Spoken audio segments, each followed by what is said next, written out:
Well, good evening, good afternoon, ladies and gentlemen. Thank you, Uhuru. Thank you, Julia.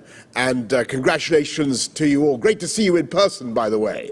Isn't it wonderful that the vaccines have liberated us to be able to come to this conference in London? A wonderful thing. And great to see you all, despite your masks. I see some familiar friends, but in spite of the masks, some have taken your masks off in a daring way. But that's absolutely fine. Whereas you're socially distanced. Now, listen, everybody. I want to thank you all for raising your hands and then raising your hands high and then thrusting them deep into your pockets in the way that you have, and producing this staggering sum of $4 billion going on for $5 billion. Now, we often go to summits, or we did before COVID struck, and we would hear lots of, hi Helen, very good to see you sitting in the front row. We'd hear very often men in suits, let's be clear, men in suits of middle years, basically saying that there was a problem before humanity that was so big and so intractable that there was no silver bullet, no quick fix,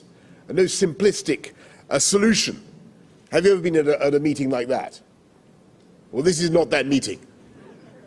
I want to tell you, this GPE, this Global Partner for Education meeting is completely different, because this is the silver bullet. This is the magic potion. This is the panacea. This is the universal cure. This is the Swiss Army knife, complete with Allen key and screwdriver and everything else, that can solve virtually every problem that afflicts humanity. And I'm absolutely serious. If you educate the world, then of course, educate the world properly, educate the world fairly, then of course you end a great natural injustice. But you also, and if you end the injustice that 9 out of 10 people, 9 out of 10 10-year-olds cannot read a story around the country. 132 million kids aren't in school. Or in many of the countries represented here, alas, there are too few girls in school, and there is a gross disparity in the education of boys and girls. And if you end that injustice, and you give every girl in the world the same education as every boy, 12 years of quality education, then you perform the most fantastic benefits for humanity.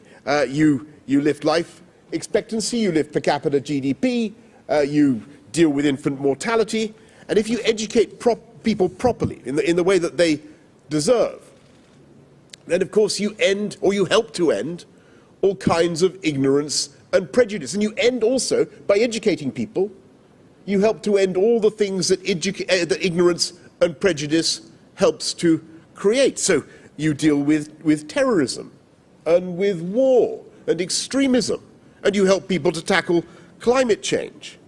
And so I'm immensely proud of the achievements of this GPE summit today. And I'm proud of what the UK has been able to contribute in spite of the difficult financial circumstances that we're all going through. We have lashed out 430 billion pounds, billion would be a lot.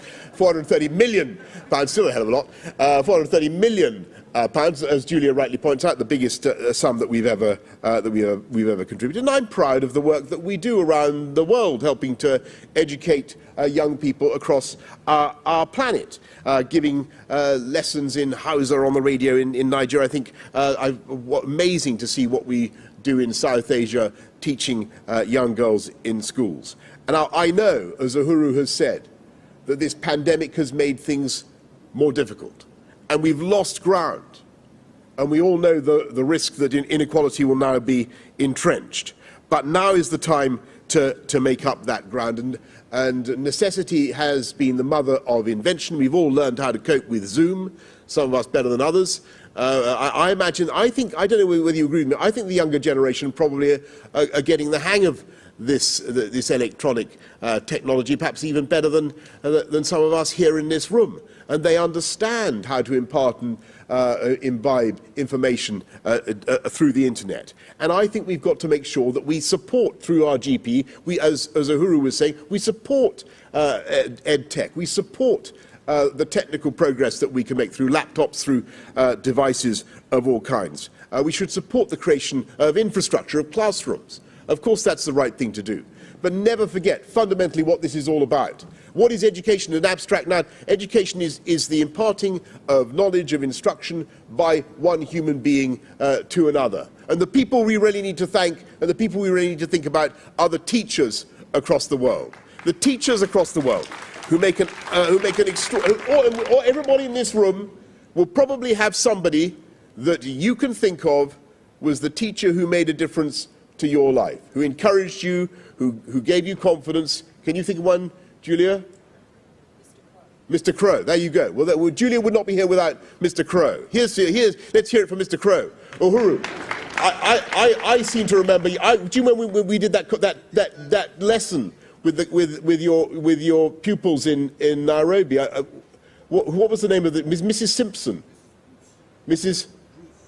Roos, and she taught you mathematics. That's right. Well, Uhuru would not be the brilliant president of Kenya without Mrs. Roos, who taught him mathematics. And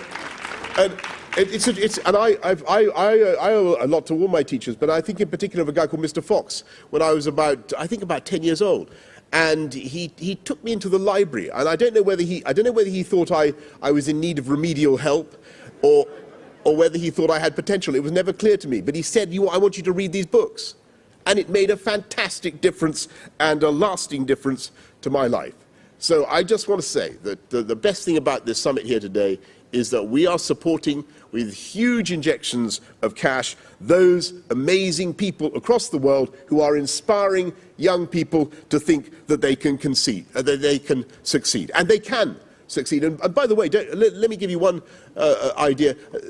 Someone somewhere, some child somewhere who is being supported by the $4 or $5 billion, what is it? Is it either 4? We seem to have some doubt about this. It's 4 going on 5, right?